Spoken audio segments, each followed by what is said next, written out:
नाज करता हूँ तो ये ऐसा नहीं करती, मैं इस पे नाज करता हूँ तो ये ऐसा नहीं करती, ये मिट्टी मेरे हाथों को कभी मैला नहीं करती, कभी मैला नहीं करती। शहीदों फकीरों की ये जमीन जिसे बदले हिंद कहते हैं, माँ बंजर भी हो तो कभी बुज़दिल पैदा नहीं करती, कभी बुज़दिल पैदा नहीं करती। काबिल कदर और काबिल एहतराम हमारे बीच बैठी हुई अजीम हस्तियां, जिगर उस्ताद किराम और मेरे हम वक्तब भाइयों, सबसे पहले मेरी तरफ से आप तमाम नाज़रीन को आजादी की बहुत बहुत मुबारक। सदैव वकार मुल्क हिंद का बच्चा बच्चा, मुल्क हिंद का पत्ता पत्ता फूटा फूटा इस बात का गवाह है कि आज से 75 साल पहले मुल्क हिंदुस्तान पर मुंह के गोरों और मन के कालों का राज था कि जिन्होंने मुल्क हिंदुस्तान को बुरे तरीके के साथ लूटा, मुल्क हिंदुस्तान पर जुल्म किया। लेकिन जमाना इस बात का गवाह रहा है कि जिस दौर में एक जालिम पैदा हुआ है, उसी दौर में जुल्म से बचाने के लिए एक रहबर भी पैदा हुआ है। अगर एक दौर में फिरौन पैदा हुआ है तो उसी दौर में जुल्म को खत्म करने के लिए मूसा भी जरूर पैदा हुआ है। और मैं आप तमाम नाज़रीन को एक चीज बताता चलूं कि मिला नहीं वतने हिंद हमें तोहफे में, मिला नहीं वतने हिंद हमें तोहफे में, लाखों दीप बुझाए हैं एक दिया जलाने को, लाखों दीप बुझाए हैं एक दिया जलाने को।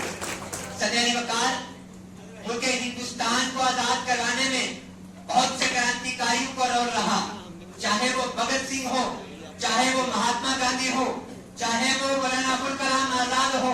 हर एक हस्ती का यही मंशूर था, यही उनकी तमन्ना थी कि वो आने वाले वक्त में एक ऐसे भारत का निर्माण करें कि जिसका डंका यहाँ पर बजे और जिसकी आवाज जो है वो विदेश में सुनाई दे। सदैव वकार उनका सिर्फ एक ही नारा था कि बनकर रहेगा हिंदुस्तान, हम लेकर रहेंगे हिंदुस्तान।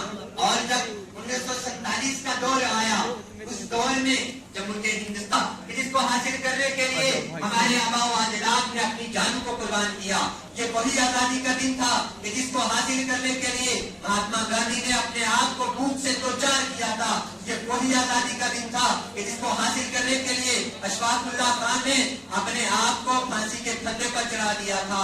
ये वही आजादी का दिन था कि जिसको हासिल करने के लिए सरदार भगत सिंह ने फांसी के फंदे पे चढ़ने से पहले अपने मुंह से ये अल्फाज निकाले थे कि अब भी जिसका खून न खोला, खून नहीं वो पानी है, जो देश के काम आए ना, बेकार की जवानी है, बेकार की जवानी है। जब 1857 के हंगामे के कबल जब जबर को रंगून की काली कोठरियों के पीछे धकेला गया, तो अंग्रेजों ने जब बहादुर शाह जफर को यह कहा था कि दमदमे में दम नहीं अब खैर मांगो जान की, दमदमे में दम नहीं अब खैर मांगो जान की, तब जफर ने अपने मुंह से जिन अल्फाजों का जिक्र किया था वो अल्फाज ये थे कि गाजियों में जब तक पूर रहेगी ईमान की, गाजियों में जब तक पूर रहेगी ईमान की, तख्त लंदन तक चलेगी तेरे हिंदुस्तान की, तख्त लंदन तक चलेगी तेरे हिंदुस्तान की। सदैव वकार ये वही आजादी का दिन था जिसको हासिल करने के लिए बहुत से लोगों ने अपनी जान को कुर्बान किया। और मैं आप तमाम नाज़रीन के सामने आखिर पर चंद इशार पढ़ के आपसे इजाजत चाहूंगा।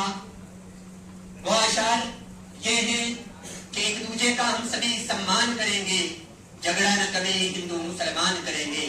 एक दूसरे का हम सभी सम्मान करेंगे, झगड़ा न कभी हिंदू मुसलमान करेंगे। नफरत जो फैलाए हमें आपस में लड़ाकर, उसके खिलाफ हम जंग का ऐलान करेंगे, उसके खिलाफ हम जंग का ऐलान करेंगे। और जान से भी प्यारा है हमें अपना तिरंगा, जान से भी प्यारा है हमें अपना तिरंगा, उस पर हम अपनी जान को भी कुर्बान करेंगे। झगड़ा न कभी हिंदू मुसलमान करेंगे, झगड़ा न कभी हिंदू मुसलमान करेंगे। अस्सलामु अलैकुम व रहमतुल्लाह।